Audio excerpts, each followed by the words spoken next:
In the winter of 1985, a Soviet defector walked into the American embassy in Rome with information that would expose 10 CIA assets operating inside the Soviet Union.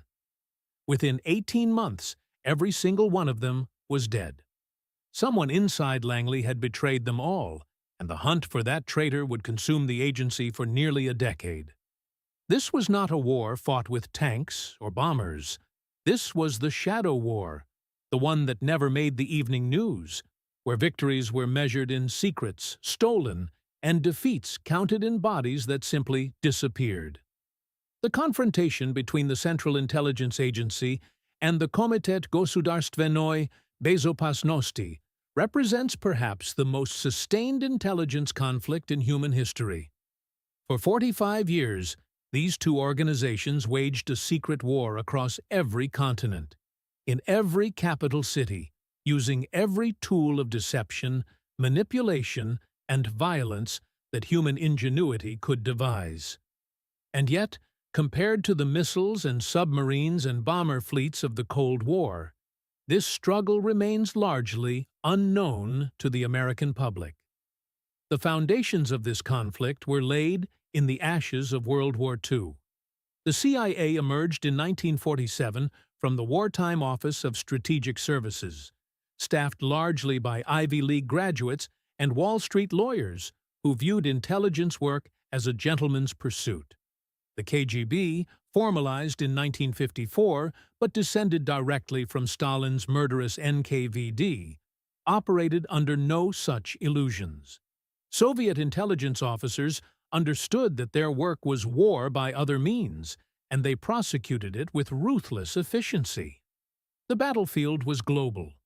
In Berlin, both agencies ran elaborate tunnel operations, tapping into each other's communications while simultaneously feeding disinformation through channels they knew were compromised. The CIA's Berlin Tunnel, dug beneath the Soviet sector in 1955, was considered a triumph of technical intelligence gathering until it was discovered that the KGB had known about it from the very beginning. A British mole named George Blake had betrayed the operation before the first shovel broke ground. The Soviets allowed it to continue for 11 months, carefully controlling what information passed through those wires. Vienna became another crucial battleground. The city's unique status as an occupied capital divided among four powers made it ideal for intelligence operations. Case officers from both sides recruited sources, ran dead drops, and occasionally eliminated problems with the kind of deniable violence that left no fingerprints. The Americans focused on technology and signals intelligence.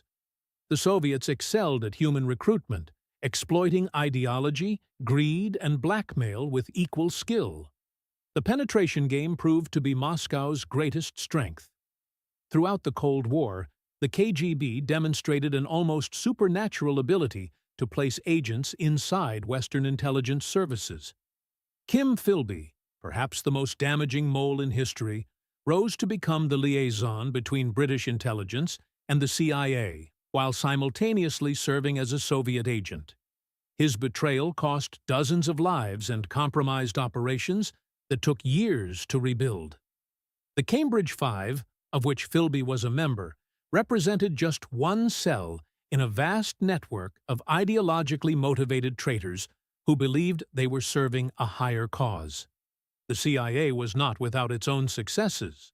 Colonel Oleg Penkovsky provided Washington with intelligence on Soviet missile capabilities that proved crucial during the Cuban Missile Crisis. His information helped President Kennedy understand exactly how far he could push Khrushchev without triggering nuclear war. Penkovsky paid for this service with his life, executed in Moscow in 1963. The agency also scored significant victories in technical collection, developing satellites and listening posts that gave American policymakers unprecedented insight into Soviet military developments. But the human cost of this shadow war was staggering. The 1985 losses, eventually traced to both Aldrich Ames inside the CIA and Robert Hanssen inside the FBI, represented just the most dramatic example of a constant hemorrhage of sources and methods. Soviet agents recruited by American case officers faced execution if discovered. Their families faced exile, imprisonment, or worse. The moral weight of this reality hung over every operation, every recruitment pitch, every promise of protection that case officers knew they might not be able to keep. The methods employed by both sides grew increasingly sophisticated as the decades passed. The KGB developed the so-called illegals program, placing deep cover officers in Western countries under assumed identities, sometimes for decades before activation. The CIA countered with technical innovations in surveillance, communications, and covert entry techniques. Both agencies invested heavily in psychological operations, seeking to influence public opinion and political outcomes in countries around the world. When the Soviet Union collapsed in 1991, many assumed this secret war would end. The reality proved more complicated. The SVR, successor to the KGB's Foreign Intelligence Directorate, continued operations against American targets with barely diminished intensity. The illegals program that seemed like Cold War paranoia was proven very real in 2010, when the FBI arrested 10 Russian deep cover agents living ordinary American lives in suburban neighborhoods. The shadow war between these intelligence services shaped the modern world in ways that historians are only beginning to understand. Governments rose and fell based on secrets passed in darkened doorways. Technologies were stolen, alliances were fractured, and countless individuals gave their lives in a conflict that never officially existed. This hidden history deserves to be remembered, not just as a curiosity of the Cold War, but as a reminder that the most consequential struggles are often the ones we never see. The men and women who fought this war left no monuments, received no parades, and in many cases took their secrets to unmarked graves. Their story continues to unfold as archives open and survivors finally speak. For those who want to understand what really happened in the shadows of the 20th century, the search for truth is just beginning.